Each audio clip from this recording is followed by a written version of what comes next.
Alimento Diário, série Gálatas, o único Evangelho, o Evangelho de Cristo.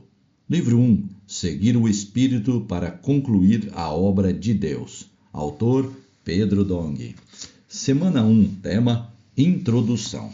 Leitura bíblica desta segunda-feira. 2 Pedro, capítulo 2, versículo 1. Versículo para ler com oração, 2 Pedro, capítulo 1, versículo 19. Temos, pois, assim, tanto mais confirmada a palavra profética, e fazeis bem em atendê-la, como a uma candeia que brilha em lugar tenebroso, até que o dia clareie, e a estrela da alva nasça em vosso coração. Alertas para não aceitar outro evangelho. Nesta nova série de mensagens, abordaremos o livro de Gálatas. O conteúdo desse livro também está relacionado com o que o apóstolo Pedro escreveu em suas epístolas sobre falsos mestres e escarnecedores da palavra do Senhor, bem como sobre sua insistência em fazer os destinatários lembrados da presente verdade, ou seja, da palavra profética que traz segurança e direção, como uma candeia que brilha em uma noite escura até a segunda vinda de Cristo. Confira 2 Pedro, capítulo 1, versículo 19 e capítulo 2, versículo 1. A carta aos Gálatas foi escrita por Paulo durante sua segunda viagem ministerial, após ter passado pela Galácia e chegado a Corinto, onde permaneceu por 1 ano e 6 meses. Provavelmente, nesse período, ele escreveu a carta aos Gálatas. A Galácia era uma província romana na região da Anatólia, atual Turquia, lugar onde Paulo pregou o evangelho em sua primeira viagem com Barnabé, após ter passado por Antioquia da Pisídia, Icônio, Listra e Derbe. Isso aconteceu entre os anos 47 e 50.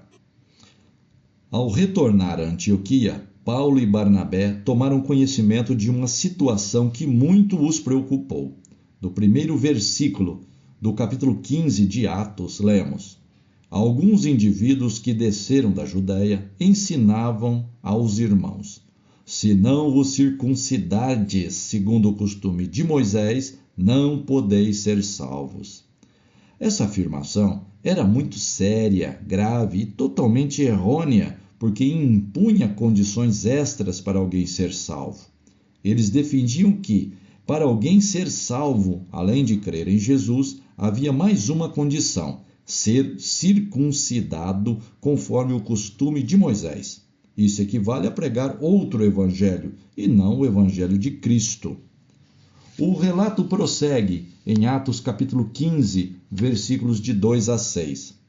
Tendo havido, da parte de Paulo e Barnabé, contenda e não pequena discussão com eles, resolveram que esses dois e alguns outros dentre eles subissem a Jerusalém, aos apóstolos e presbíteros com respeito a esta questão. Enviados, pois, e até certo ponto acompanhados pela igreja, atravessaram as províncias da Fenícia e Samaria e, narrando a conversão dos gentios, causaram grande alegria a todos os irmãos. Tendo eles chegado a Jerusalém, foram bem recebidos pela igreja, pelos apóstolos e pelos presbíteros, e relataram tudo o que Deus fizera com eles. Insurgiram-se, entretanto, alguns da seita dos fariseus que haviam crido, dizendo: É necessário circuncidá-los e determinar-lhes que observem a lei de Moisés. Então se reuniram os apóstolos e os presbíteros para examinar a questão. Os fatos relatados aqui ocorreram por volta do ano 50, em Jerusalém. Já havia ali um partido dos judeus que creram no Senhor, mas que pertenciam à seita dos fariseus e defendiam a circuncisão. Eles passaram a adicionar à fé elementos do judaísmo, defendendo que, para ser salvo, não bastava ter fé em Cristo, mas era necessário praticar a circuncisão e observar a lei de Moisés. Adicionar esses elementos equivale a pregar outro evangelho. Essa foi uma armadilha que Satanás colocou na igreja, usando a tradição arraigada dos judeus. Estejamos alertas e não permitamos que Satanás nos iluda com outro evangelho. De acordo com o áudio que você acabou de ouvir, sugerimos que você pegue um papel e anote a luz que você ganhou na palavra ouvida, a direção e a admoestação. Sugerimos também, como leitura de apoio, para melhor compreensão da mensagem desta semana, o livro de publicação da editora Árvore da Vida e também do autor Pedro Dong. Quem tem ouvidos ouça, lições de Éfeso e Esmirna em Apocalipse, capítulo 5.